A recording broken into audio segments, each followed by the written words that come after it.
خطیب نے ایک واقعہ نقل کیا ہے کہ ایک موچی امام ابو حنیفہ رحمہ اللہ کے پڑوس میں رہتا تھا۔ دن بھر بازار میں کام کرتا اور رات بھر شراب کی نشے میں شور مچاتا رہتا۔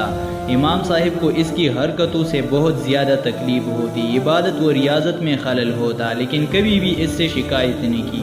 ایک دن پولیس موچی کو پکڑ کر لے گئی اور جیل میں بند کر دیا۔ رات بھر امام صاحب نے اس کے شور و شرابی نہیں سنی۔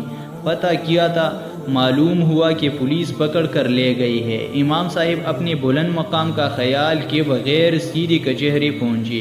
کچہری میں کھلبلی مچ گئی۔ حاکم جو آپ کا شاگرد تھا خود بھاگا ہوا باہر آیا اور دریافت کیا کہ حضرت یہاں قدم رنج فرمانے کی کیا وجہ ہے؟ فرمایا کہ میرے محلے کا موچی جو میرا پڑوسی بھی ہے، پولیس والوں نے اسے گرفتار کر کے جیل بھیج دیا ہے، اسے میری ضمانت پر رہا کر دیا جائے۔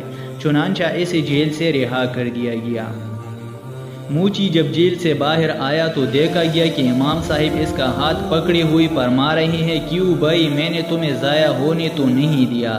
اس پر موچی سر جھکائے کہہ رہا تھا، نہیں میرے سردار، میرے آقا، آج کے دن سب آپ مجھے ایسے حرکتوں میں مبتلا نہیں پاؤ گے جن سے آپ کو اذیت ہوتی تھی۔ امام صاحب کے اخلاق کی بلندی کا خیال ملاحظہ کیجیے۔